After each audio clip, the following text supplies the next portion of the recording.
अब एक वर्ड आ रहा था सेटलमेंट, जो मैंने आपको समझाना था कि सेटलमेंट वर्ड का मतलब क्या है। देखो हमेशा ये चार्ट बार बार आगे भी काम आएगा, एक बायर है और एक सेलर,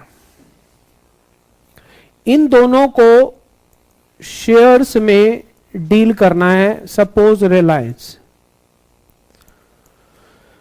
तो रिलायंस के लिए उनको कहां जाना पड़ेगा। अब रिलायंस तो शेयर नहीं देगा, अगर बायर को शेयर खरीदने हैं, सपोज मिस्टर ए को 100 शेयर्स खरीदने हैं एट द रेट 1500, तो रिलायंस तो शेयर कैपिटल इशू नहीं कर रहा, रिलायंस ने तो अपना प्रोजेक्ट लगा लिया। वो लिस्ट कहां पर हो गया, अब एनएसई पर। रिलायंस ने क्या बोला, मेरा परपेचुअल सक्सेशन है, मेरे पास मत आना, पैसे चाहिए हो तो कहां जाना, फ्री ट्रांसफरेबिलिटी। वर्ड समझ आ रहा है, कहां से होगी वो, एनएसई से, आपको कंपनी के पास जाने की जरूरत नहीं है।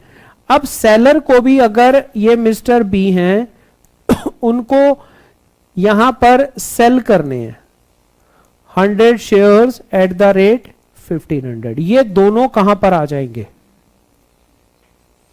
ये दोनों कहां पहुंचेंगे, एनएसई और बीएसई। ये किसके थ्रू जाएंगे, इनका कोई एक ब्रोकर होगा, और ये भी किसके थ्रू आएंगे, बिना ब्रोकर के आप डायरेक्ट स्टॉक एक्सचेंज नहीं जा सकते, आपको एक ब्रोकर के पास रजिस्ट्रेशन करानी ही पड़ेगी। वो ब्रोकर दिखाता हूं अभी क्या कैसे सिस्टम चल रहा है, समझ आई बात। अब मान लो इनका ब्रोकर था एसएमसी, नाम सुना होगा, और इनका ब्रोकर था सपोज शेर खान। क्लियर हुआ, यहां पर दोनों का ऑर्डर आ गया, ये ऑर्डर इसके थ्रू आया 100 शेयर्स एट द रेट 1500, कितने का कॉन्ट्रैक्ट हो गया, ये 1,50,000 का कॉन्ट्रैक्ट हो गया, दिस इज कॉन्ट्रैक्ट। अब ये जो बी ने शेयर सेल किए, तो बी का कोई एक डीमैट अकाउंट होगा, ये शेयर कहां पड़े हैं, अभी शेयर कहां पड़े हैं, ये तभी तो बेच रहा है ना, वो शेयर सेल कर रहा है और ये शेयर खरीदना चाहता है। तो अभी कंपनी के रजिस्टर ऑफ मेंबर में नाम किसका चल रहा है, बी का, एनएसडीएल या सीडीएसएल से कनेक्टेड है ये, मतलब अभी बी कंपनी के रजिस्टर में है और एनएसडीएल और सीडीएसएल में भी है, ए के नाम पर ये शेयर्स नहीं है। अब मान लो ये ट्रेड हुआ आज, ये डे है हमारा ट्यूसडे, इसको बोलेंगे ट्रेड या टी, ट्रेड हो गया ट्यूसडे। वेडनेसडे को इसको बोलेंगे T+1, ट्रेड से अगला दिन, डे 1। इस दिन ये क्या पे करेगा, 1,50,000 किसको देगा, अपने ब्रोकर को पैसे देगा, सेम डे ब्रोकर ले लेता है या अगले दिन लेगा, मतलब अगले दिन तक पैसे आ जाने चाहिए। और ये भी क्या करेगा, इसने जब ये शेयर सेल कर दिए तो ये क्या करेगा, डिलीवर 100 शेयर किसको देगा, अपने ब्रोकर को देगा, और इसका ऑब्लिगेशन क्या आया, पे करेगा। यहां तक बात समझ आ रही है, ए ने क्या देने हैं पैसे, बी ने क्या देने हैं, स्टॉक एक्सचेंज नहीं जानता दोनों ने किसके थ्रू काम किया, अपने ब्रोकर के पास। तो बायर ने, आप मान लो बायर थे तो आपने 1.5 लाख रुपए अपने ब्रोकर को दे दिया, आप सेलर थे आपने 100 शेयर ब्रोकर को दे दिए। अब थर्सडे को क्या होगा, इसको बोलेंगे T+2, रोलिंग सेटलमेंट। थ्योरी आती है इस पे, T+2 लिखना है आपने, क्या है ये जो मैं ये लिखवा रहा हूं। इस दिन ये पैसे यहां पर इन हो जाएंगे। ये पैसे कहां पर आ रहे हैं, स्टॉक एक्सचेंज का एक डिपार्टमेंट होता है क्लीयरिंग हाउस, ये अलग डिपार्टमेंट होता है। ये यहां पर क्या हो रही थी, ट्रेडिंग, और यहां पर क्या हो रहा है, इन। यहां पर क्या आया स्टॉक एक्सचेंज के पास बायर से, और इससे इन क्या आएगा, ये आएंगे, और ये एक अब क्या होगा, आउट, ये इसको क्या जाएगा और इसको क्या जाएंगे, और ये इसके किस अकाउंट में जाएंगे, और ये इसके जाएंगे एक ट्रेडिंग अकाउंट होगा ब्रोकर के पास, उसमें जमा हो जाएंगे। ये निकालना चाहेगा तो वहां से। अब देखो क्या हुआ, ये 3 दिन में काम हो गया।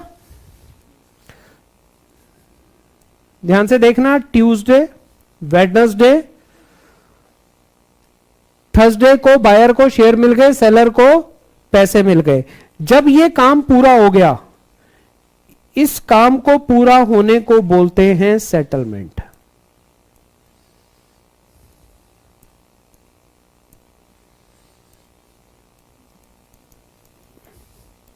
अब अगर इंडिया में आपसे पूछे तो क्या सेटलमेंट सिस्टम चल रहा है, T+2, मतलब जिस दिन काम हुआ अगले 2 दिन में हिसाब हो जाएगा।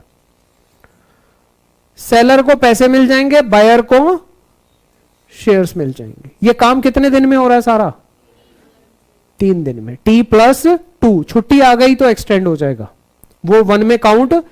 मान लो आपने फ्राइडे को काम किया तो सैटरडे संडे काउंट नहीं होंगे, तो 1 डे आएगा।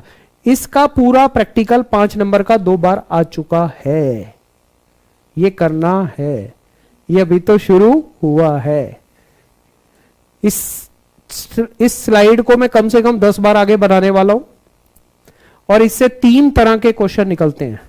पहला क्वेश्चन आएगा, what is settlement system India में, T+2 है, वो ये पूछ लेगा what do you mean by settlement of security. तो सेटलमेंट का मतलब क्या है, जब बायर सेलर के ऑब्लिगेशन खत्म हो गए, दोनों के राइट आ गए। बायर का ऑब्लिगेशन क्या था, पैसे दे, राइट क्या था, माल मिले। सेलर का ऑब्लिगेशन क्या था, डिलीवरी दे, क्या मिलेगा उसको, पैसे। This is T+2। फिर एक क्वेश्चन आएगा, what do you mean by पे इन पे आउट। इसको मैं अभी समझा नहीं रहा, इस पर भी शॉर्ट नोट 3-3 नंबर के आ चुके हैं। डीमेट पे इन, फंड्स पे इन, ये काम है। लो यहां एक बार, अब इसको सिंप्लीफाई कर देता हूं मैं। देखो आपने जो अभी तक समझा था, बायर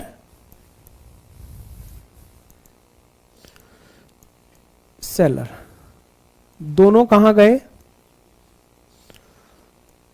NSE या BSE। बायर का एक क्या होना चाहिए, बैंक अकाउंट, एक क्या होना चाहिए, और तीसरा क्या होना चाहिए। इसके बिना आपका काम नहीं होगा। ऐसे ही सेलर का भी सेम होगा, bank account, demat account, trading account, ये 3 अकाउंट खुलेंगे। बायर यहां पर पहले क्या देगा, और ये भी क्या देगा, ऑर्डर। किससे जाएगा, ट्रेडिंग अकाउंट से। तो ये बैंक अकाउंट से पहले यहां पर क्या डालेगा, पैसे, और फिर क्या डालेगा, क्योंकि ऑर्डर बिना पैसे के नहीं जा रहा। तो मेरा यहां 1,11,000 का बैलेंस कैसे आया, मेरे बैंक से मैंने पहले ट्रांसफर किया ब्रोकर के अकाउंट में। तो जैसे रिचार्ज कूपन है आपका, किसी का 200 का बैलेंस, किसी का 500, किसी का 800, तो आप उसी के हिसाब से तो कॉल कर पा रहे हो। मेट्रो का कार्ड उसी तरह से चल रहा है, तो सेम ये है। तो अब मैंने पैसे यहां पर ऑर्डर दिया 100 शेयर्स एट द रेट 1500, और इसको क्या बोला मैंने, बाय, या वहां पर क्या लिखा आ रहा था, बिड। और इसने भी क्या बोला, 100 शेयर एट द रेट 1500, ये क्या था, आस्क। ऑर्डर क्या होगा ये, और अगर सेम रेट का हुआ तो ये क्या जनरेट हो गया, ऑर्डर के बाद क्या हुआ। अब ये तो दोनों सेम डे होंगे।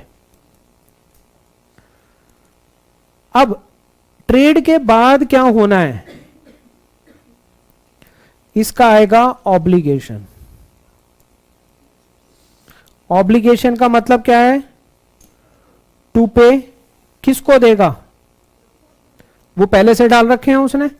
और यहां पर क्या, इसका भी क्या आएगा, ऑब्लिगेशन क्या आएगा,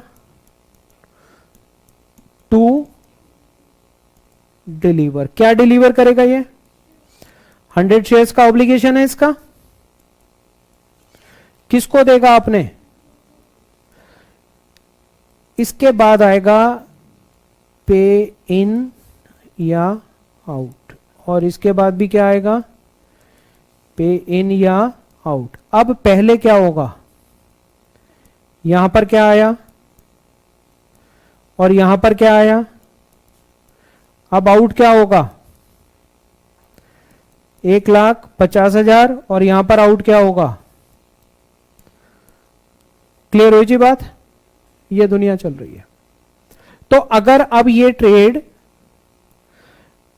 ऑर्डर हुआ ट्यूसडे को, ट्रेड भी कब हुआ, ऑब्लिगेशन कब आया, सेटलमेंट कब होगी, इन दोनों, इसको क्या बोला गया था, टी, ये क्या था, ये क्या था, ये क्या हुई, इसको क्या बोलोगे, ये आपका। अब देखो यहां से पैसे, ये 1,50,000 इसके कहां जाएंगे, ट्रेडिंग अकाउंट में, ये 1,50,000 वापस आ गया इसके पास, और ये शेयर कहां से आए थे, यहां से क्या आए थे, 100 शेयर। ऐसे ही ये शेयर किसके पास जाएंगे, अब डीमैट अकाउंट में आ जाएंगे। तो डिपॉजिटरी का काम अगले दिन एक्टिव हो जाएगा, सेलर के लिए अगले दिन, बायर के लिए थर्ड दिन। बायर के डीमैट में काम कब नहीं हुआ, अभी जिस दिन खरीदे उस दिन भी नहीं, कल पैसे देने थे अभी भी नहीं, डीमैट की जरूरत कब पड़ेगी, परसों। और सेलर का कब हुआ, शेयर डिलीवर करने हैं तो कल से ही चालू हो गया काम, और ये डेबिट क्रेडिट होते ही रजिस्टर और मेंबर में खत्म काम, रिलायंस का शेयर होल्डर बन जाएगा बायर तीसरे दिन पे। ये है इलेक्ट्रॉनिक सिस्टम, ये नोट करना है तो